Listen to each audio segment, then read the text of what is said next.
Even people, they have given me the share screen option. Now only they are. Now only they are giving. I think Yes. now it is visible. Okay, thank you. Yes. So I have told about the early pregnancy. So coming to in early pregnancy, a lot happens. There is tissue differentiation during this time. If the teratogen happens, maybe today what I am going to concentrate is glucose, the abnormal metabolite, and it can also come across other viral infections such as rubella and radiation. This pre-life exposure, the fetal development involves an interplay between the maternal physiology, metabolism, and hormones. The environment that the oocyte is exposed to during this periconceptional period can have a significant effect on the oocyte developmental competence, that is the ability of the oocyte to support fertilization and subsequent embryo development and the long-term health of the resulting offspring. So diagnosis in early pregnancy has enormous effect on all these events. So, in early pregnancy, the blastocysts implants in the uterus between 7th and 9th day after conception, burrows into the endometrium where it receives its nourishments. It is rarely visible, but see how fast it multiplies, doubles every 24 hours. The placenta and supporting system infrastructure for pregnancy all develop at this time along with it. Hypoglycemia in this period can prevent implantation or abnormal implantation, or it can even cause recurrent abortions.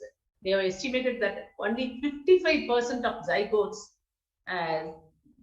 they reach this phase of growth.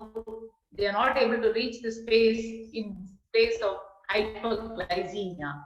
If you take the normal pattern of glycemia in non-diabetic normal pregnant women, the fasting is always around 70 to 80, 1 hour around 120, and 2 hour 110. This has been done by Hernandez in about 250 normal pregnant females.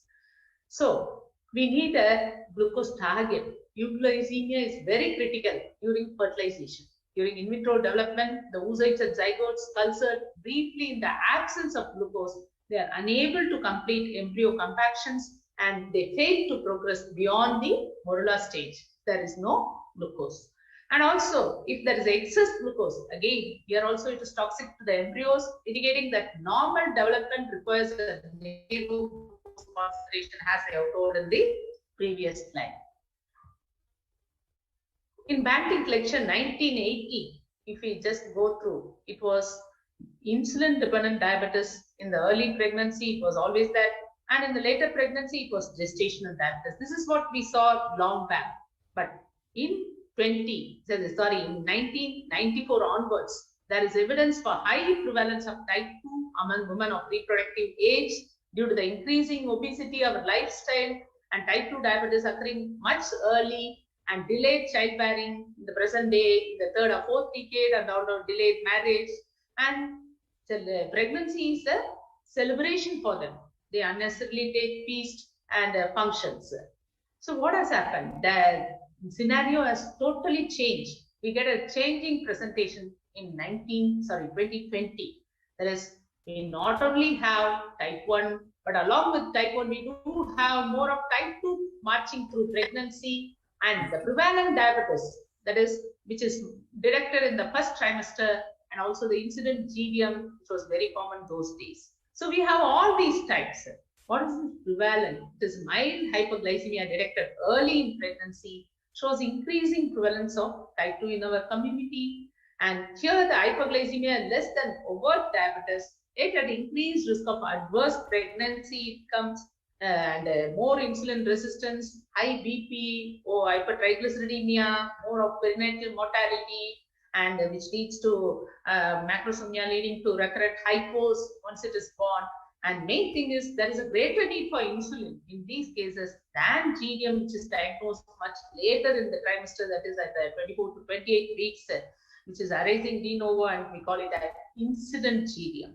And if you take the incidence, previously the type 1, which I said, which was very common, was just 0.24%, but it has risen to 0.33. Yes, there is a definite increase for about 33%. What about type 2 diabetes? See, it has risen from 0.09% to 0.42%. That is, there is a rise of 367%. There's a phenomenal rise. This diabetes diagnosed early in pregnancy is present right from the time of conception, blastogenesis, which increases the risk of spontaneous abortion and congenital malformations mainly. The placental vasculopathy here is severely affected, which affects the flow of blood and other substrates to the fetus. So what happens? This prevalent diabetes, in the first trimester, it affects the organs and leads to congenital malformations, and this continues. It doesn't stop with that.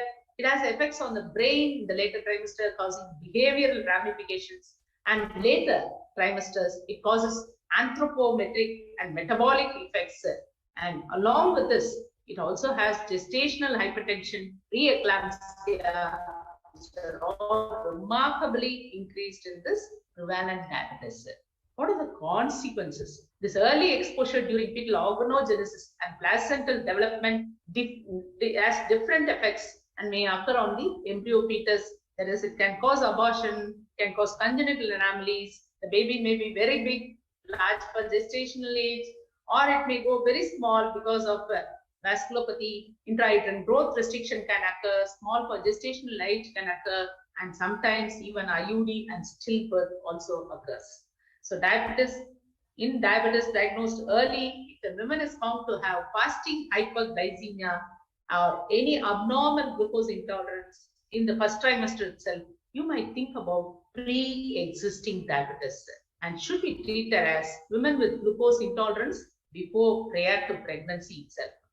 The early gestational exposure to excess maternal fuels may impact the placental transport in a time-dependent manner through the fetal development. So, though we discuss the fetal development in days or weeks, it's wiser to test the maternal glucose as early as possible. That is, on the next day, woman misses a period. That will be ideal, because you see all these skeletal caudal regressions, spina bifida, anencephaly, myelocele, hydrocephalus, all these along with this cardiovascular dextrocardia, venous arteries defects, ventricular septal defects, renal agenesis, hypoplasia, or it may be charged from 3 weeks, 4th week, 5th week, and before 6 weeks, everything gets completed. So we have to diagnose first pregnancy as early as possible by doing serum beta-hydroxychorionic gonadotropin in the 3rd week of menstrual cycle itself, and in the 4th week, you can test in the urine itself the same hormone. Once you confirm the conception, and if you happen to see diabetes very early in pregnancy, what else you need to do? You just follow by ultrasound for nuchal translucency scan, detailed ultrasound for fetal anomaly, fetal echo, and serial growth scans. What happens to the progeny because of the hypoglycemia exposed to a diabetic environment much early in utero is associated with increased occurrence of impaired glucose tolerance and defective insulin secretory response in the adult offspring, independent of genetic predisposition to this diabetes.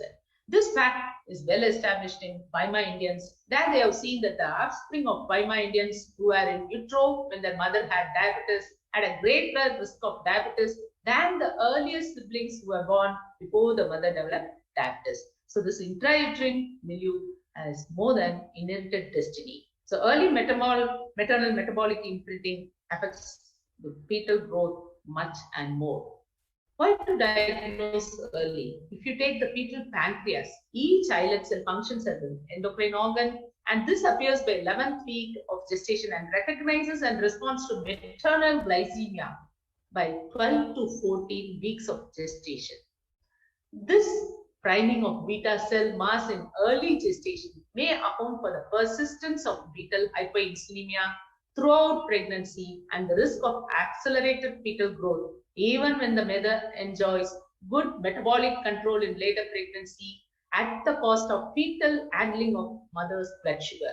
So failing to diagnose early can mislead her as normal glucose tolerance, but still the baby will have all the consequences. You may wonder how the mother's blood sugar is normal, but in spite of the baby is going for macrosomia and other problems, This is because the baby is allowed to handle the mother's blood sugar. How to prevent the complications? You have to monitor the mental glycemia 2 hours every week, not in 15 days or 1 month. You have to monitor every week and maintain it between 110 and 120 because the renal threshold is 110. Once the mother's blood sugar crosses 110, it will have glycosuria, polyhydramnias, and also the other problems due to hyperglycemia. And this alone, maintaining the blood sugar between 120 and 110 and 120 alone can assure you of a healthy baby weighing 2.5 to 3.5, which is the Indian standard birth weight, and it will also prevent the other non-communicable diseases as well. The absolute nutritional deviations from optimum, whether it is over or under, whatever it may be, it should be normal. Whatever it is, it produces the same effects on the offspring with great variability in fetal growth based on the genetics and environmental factors. Of course, we cannot control our genes. We may be able to affect the control the fetal growth by altering the maternal environment, not allowing to go for undernutrition as well as overnutrition. And if you say take in the growth, week 3 the heart forms with the beginning of development of brain, spinal cord, and GIT. This early development is critical for subsequent embryonic and prenatal development. Teratogens introduced in this period may cause several problems such as the absence of one or more limbs, heart that is outside the chest cavity at birth. In week 4 and 5, this is the beginning of vertebra, the lower jaw, the larynx and rudiments of ear and eye. The arm and leg buds are visible with hand and foot pads. Teratogens now may cause very serious problems. What I mean here is hypoglycemia involving the esophagus, vertebra and eyes. The infant could be born with severe facial clefts or missing of hands or feet. And week 6, the nose, jaw, palate, lung, buds all occur. The fingers, toes form but may still be wet. The tail is receding and the heart is almost fully developed. And hypoglycemia at this point may lead to fetus with profound heart problems or cleft lip. Week 7, the eyes move forward on the face and the eyelids and tongue begin to form. Hyperglycemia now may cause heart and lung problems and cleft palate and ambiguous genitalia. You are not able to say clearly male or female. Week 8, the embryo now resembles a human being. The facial features continue to develop and the external ear and the external genitalia appear. The circulation through the umbilical cord is well developed. The long bones begin to form and the muscles are able to contract. Hyperglycemia may still can cause heart problems and stunting of fingers in this stage, fingers and toes. See, you have by 0 to 2 weeks the germinal form and the midbrain, hindbrain and forebrain starts by 3rd week onwards, and by 8th week the whole thing is complete and you have the full neural development where the fetus is formed. Weeks 9 and 12, the embryo is developed enough to call it as fetus.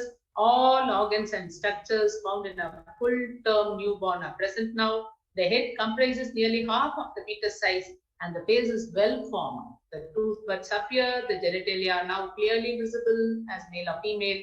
So all this happens in the early pregnancy. Monitoring maternal glycemia level every week may be very difficult, cumbersome, but still it is very important and prudent. What is the maternal contribution in this? The ovum is well supplied with mitochondria, but the sperm contains a few, and even those few do not persist in the offspring. At fertilization, it is only the nucleus of the sperm that enters the ovum, and all the other cytoplasm, mitochondria, mitochondrial DNA are all exclusively maternally inherited. The maternal inheritance is mainly attributed to the mutations in the genes present on mitochondrial DNA, and it is transmitted invariably by an affected mother to a progeny. The unique feature of this mitochondrial DNA is it's mainly inherited from its mother. And what is the rationale behind this early diagnosis? Metabolic perturbations are underway before we do the usual diagnosis at 24 to 28 weeks. Don't think it has just started. Already it would have started much early. Megava has observed that glucose intolerance maximum 2/3, 63.6% is present in the first and second trimester, and the rest 1/3 just 36.4% is present in the second and third trimesters. Again, our godfather, Dr. Seshia, again documented that GDM can manifest in all trimesters of pregnancy. For example, he has done a study in 2006 and shown that there is 16% of GDM in the first trimester, 22% in the second, and 61% in the third. If you're not screening early, you're going to miss this 48%. Again, he has redone his survey in 2016, 10 years later. See what has happened. This first trimester incident, which was just 16%, has become 32, 22% in the second has become 42%, and only very little was left for the last trimester. That is 1/4 only was able to diagnose in the third trimester. So you have to be very vigilant in doing the screening as early as possible.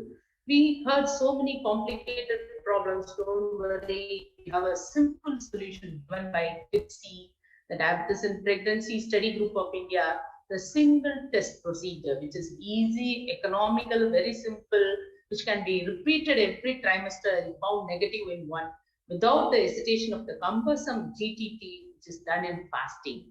And this is our national guidelines approved by the Ministry of Health and Family Welfare Government of India. And this is also recognized by WHO, International Federation of Gynecology and Obstetrics, and International Diabetes Federation. Then who else you need to approve? It's very easy, a simple solution for all the problems what you heard. So early diagnosis avoids some diabetes related complications such as hyperamnia, fetal anomalies, macrosomia, IUGR, preterm birth in women with hypoglycemia and pregnancy. And this higher glucose concentration in early pregnancy is significantly related mainly to obesity in the society, again, which is prone for to get IGT and diabetes later in life. In diabetes diagnosed early in pregnancy, remember, all diabetes is not the same. What I have told, incident GDM is not equal to prevalent GDM. So here visits differ according to the blood sugar, glycemic goals differ. There is different fasting and postprandial for incident and prevalent, different A1C, different meal plan, different HP percent, different BP and pulse, and mainly the treatment regime differs for both, though it is diagnosed much early. This means that you can't treat them all as same. In incident GDM, that is which is occurring later in pregnancy, our aim is to prevent big baby macrosomia, prevent fetal death, and prevent other fetal complications. But see, in type 2 and type 2 marching through pregnancy and also prevalent GRDM, that is detected for the first time during pregnancy, you try to prevent congenital defects, IUGR, small for day in the fetus, and complications of cardiovascular disease, blindness, retinopathy, neuropathy, renal failure, nephropathy. You need to see to all this, screen all this, see at what stage they are, and protect all this, along with whatever we have seen for incident GDM. To conclude, I can say the sum of life. Lives of great men like our godfather Professor Seshia remind us we can make our lives sublime and departing leave behind us footprints on the sands of time. Thank you. Thank you, chairpersons, organizers, and all the delegates.